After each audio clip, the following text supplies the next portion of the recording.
Hey everybody, it's Jason Blaha here, and I got a fantastic question from one of my subscribers here that I thought was worth answering because it's really a two-part answer. And he said, please don't ignore, hey Jason, what is your opinion on explosive work like box jumps, medicine ball throws, and max sprints for field team sport athletes? I've heard you say in one of your previous videos that after athletes hit a 2 times body weight squat, 2.5 times body weight deadlift, that they should focus more on power and strength maintenance. Do you believe in this, or do you think athletes should always strive to get stronger? If so, do you think athletes should focus on progressive overload with power training, or is it increased power just for a matter of doing it? In your most recent videos, you seem to believe that explosiveness to strength ratio is all genetic. Yeah, it is. So that the only way to get more explosive is to increase strength. Please make a video on this, or at least respond. I'm sure other viewers on this channel that are athletes would love or appreciate it as well. Thanks. I'll assume they'll love it. All right, brother. Great question. Great question. Yeah, I have said that, and I generally stand by that. I'm going to address the explosiveness thing second. But up front, there's a reason I say that. Yes, athletes need to get really strong, and it will carry over to almost every field sport, whether it's sprinting, cycling, anything that involves running, jumping. I mean, getting really strong on squats will benefit you tremendously, right? Building a strength base. But the problem we run into is beyond a certain threshold, even if in theory it might let you jump a hair higher or sprint a hair faster, again, hypothetically, to go beyond that threshold, the immediate problem we run into is that starts to become a strength specialization. In other words, if you have an athlete who weighs 185 pounds, right? That's a great number to use. I know a lot of field athletes are going to be 150, some are going to be 300, but let's say a 185 pound athlete. So a double body weight squat for them is about 370. And the deadlift is going to be about, 460-ish. Well, I might say things like all naturals should reach a certain threshold. And here's what I would say. If, without going into a strength specialized program, if that athlete can get stronger, hey, that's great. The problem we run into, though, is that for a lot of athletes, again, particularly those who aren't the most genetically gifted. Now, you take some genetic freaks out there. Let's be realistic here. There are genetic freaks out there, and there are going to be a lot of genetic freaks in field sports. I mean, by its very nature, those are the people who are going to get the good scholarships to the D1 schools, right? Those are the people who are going to make it into the NFL. They're going to make it. Those freaks are going to be able to get to a 500-pound squat on a basic linear program. They're going to get to a 600-pound deadlift on a basic linear program and possibly do so without even cracking 200 pounds body weight, right? If they're on a good program. And in that case, if they're running a very basic program and they reach those numbers, I think it's probably okay. However, for the majority of athletes, even the above average ones, the ones who are reasonably gifted with muscle fiber distribution and all of those things, who aren't maybe the very top tier, they're not going to make it to the Super Bowl, right? They'll probably they might get a good contract somewhere if they work really hard. They might get a scholarship to a D1 school. All right, you take an athlete like that. I'm going to say it around that double body weight squat. Beyond that point, they're going to have to go in a strength specialization program. Well, the problem we run into is that could interfere with their recovery. Meaning when you start really specializing in strength, not just all of your general physical preparedness and your sport-specific training and everything else, it's going to really eat into your recovery. And the moment you have to train in such a way that your strength specialization, whether it's the squat, the deadlift, the press, whatever it happens to be, when it starts interfering with your ability to do all of your sport-specific training and your conditioning work, and all that stuff, you've got a problem. You have a problem. And I think that's the threshold for everyone but the most gifted athletes. The most gifted athletes. And you know who they are on your team. You know who that guy is. You know who he is.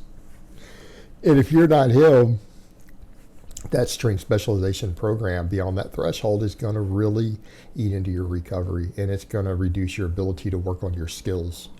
And that's the thing that we have to remember. Is as valuable as strength is, up to a threshold, and I mean, we would normally say strength is a great thing, and it is, when the additional recovery required trying to get your squat to 500 as a 185-pound lifter starts to interfere with your skill training, when it starts to interfere with your general physical preparedness and your conditioning, all right, that's a problem. That is a major problem. So that's why I throw those numbers out there. For the majority of good athletes, I think those numbers are going to be in the ballpark. Again, barring that top 1% who are already on teams, right? That top 1%, those elite genetics. And that guy can do whatever he wants. It doesn't matter.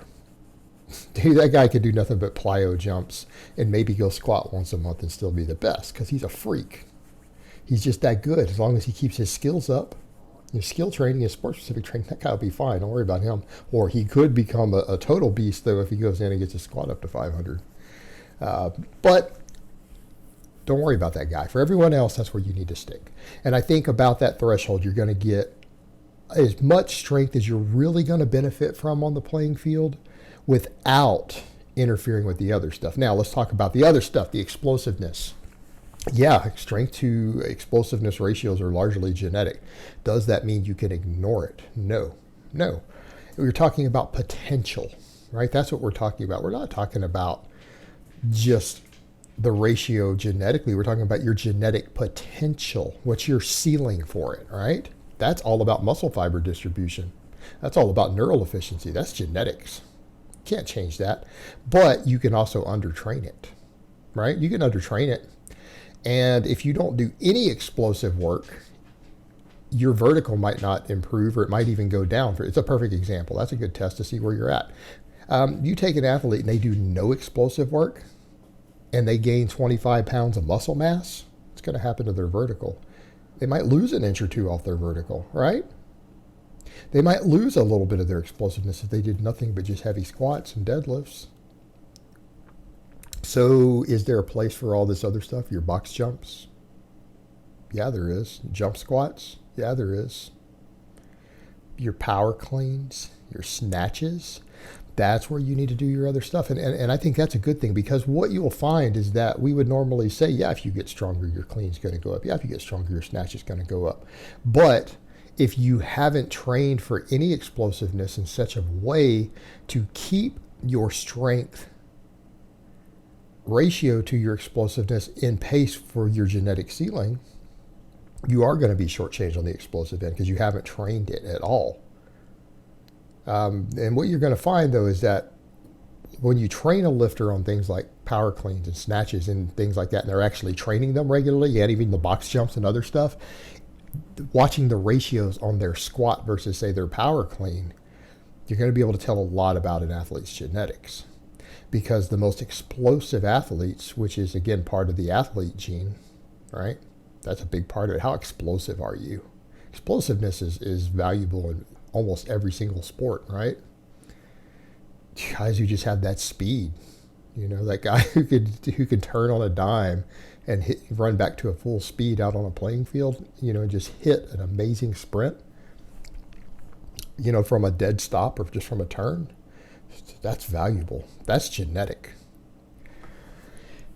That guy is going to be able to have a much higher power clean versus what he can squat, right? That's what he's going to. He's going to have it much easier if he trains it. But if you don't train all this explosiveness, you may not be reaching your total potential. So here's what I would say. Once you get up to that squat threshold, you need to put a lot of your heavier focus on your training into those explosive movements, just to make sure that you aren't getting slower from the muscle mass that you've gained. Because, in an ideal world, you would want to gain muscle and strength and gain speed with it. You want to be slightly faster than you were when you were squatting 100 pounds less, right? And you get that with the explosive training within the limits of your genetic potential. But if you don't train the explosiveness, you might get slower, even though you've gotten stronger in some cases, because maybe you were more explosive in riding on your genetic potential at that point. But then when you gain the muscle, you might slow down a little bit. But yeah, if you continue to work on all those explosive movements, you will, in the best of cases, actually get faster as a result of the strength. And that's what you want. That's ideal. And so, yeah, you need to continue to put a focus on those things. And I would put a heavier focus on those things the closer you get to reaching that strength threshold that I talked about with the double bodyweight squat, things like that. That's where I would put the efforts. And I think it's important that you continue to do those for any sort of field athlete or contact sport, right? Even any contact sport, most definitely. MMA, boxing, wrestling, all of those things. Football, rugby. Yep. Be a real good idea. All right, guys, well, that's really all I have to say on that today. I hope it's been informative, and I will talk to you guys next time.